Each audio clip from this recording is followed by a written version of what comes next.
Assalamu alaikum students. Welcome to part third of lecture 2, part second.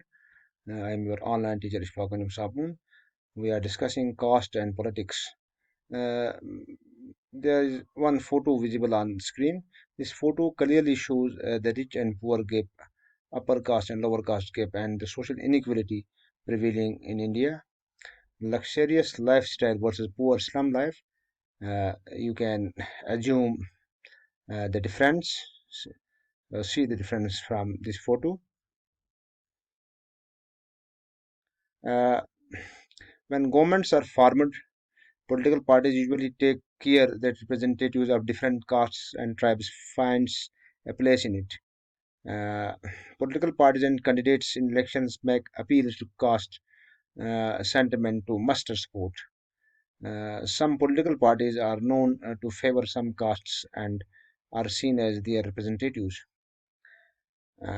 Universal adult franchise and the principle of one person, one vote compelled political leaders to gear up to the task of mobilizing and securing political support. It also brought new consciousness among the people of castes that were hitherto treated as inferior and low. The focus on caste in politics can sometimes give an impression that elections are all about caste and nothing else. That is far from true. Just consider these. Number one, no parliamentary constituency in the country has a clear majority of one single caste. So every candidate and party needs to win the confidence of more than one caste and community to win elections. Second, no party wins the votes of all the voters of the caste or community. When people say that a caste is a vote bank of one party, it usually means that a large proportion of voters from that caste vote for that party. Third is many political parties may put up candidates from the same caste if that caste is believed to dominate the electorate in a particular constituency. Fourth, some voters have more than one candidate from their caste, while many voters have no candidate from their caste.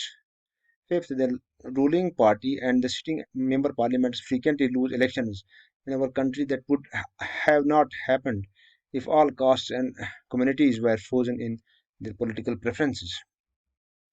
Clearly, while caste matters in electoral politics, so do many other factors.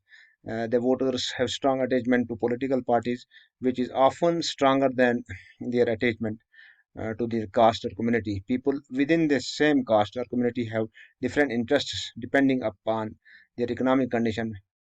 Rich and poor are men and women from the same caste often vote very differently.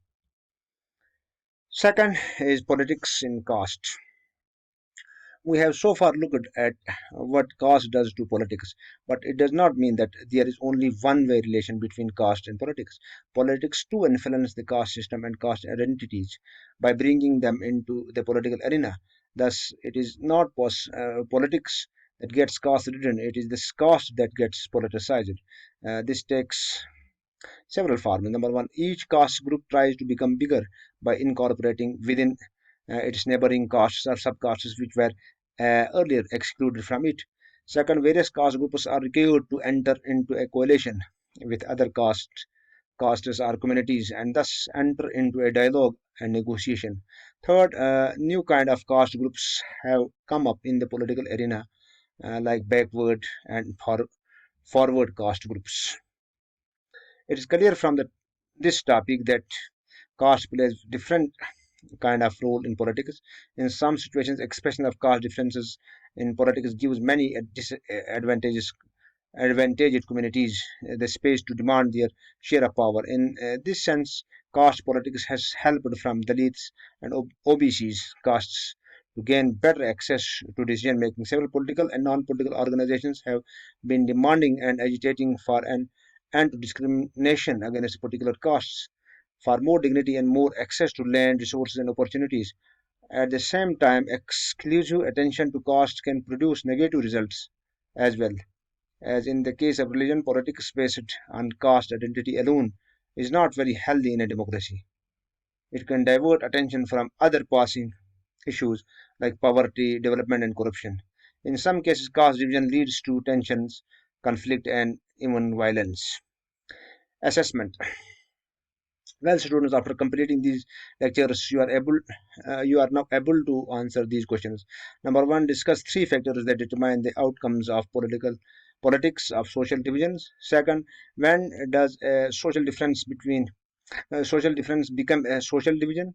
Third, how do social divisions affect politics? Give two examples. Fourth, what is the status of women representation in India's legislative bodies? Fifth, mention any two constitutional provisions that make India a secular state. And sixth, state how caste inequalities are still continuing in India. Learning outcome. Through this topic, students can understand three kinds of social differences that can take the form of social division and inequalities. These are social differences based on gender, religion, and caste.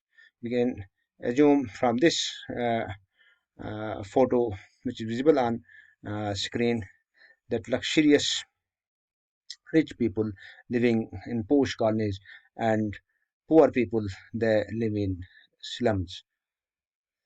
Thanks, your online teacher Ishfaqsamoon. Uh, my cell number and my email ID visible on screen. Well, students, with these lectures, we have completed Unit 2nd, Subject Political Science Book, Democratic Politics 2nd for class 10th. We will meet again soon in new lectures. Till then, Allah Hafiz.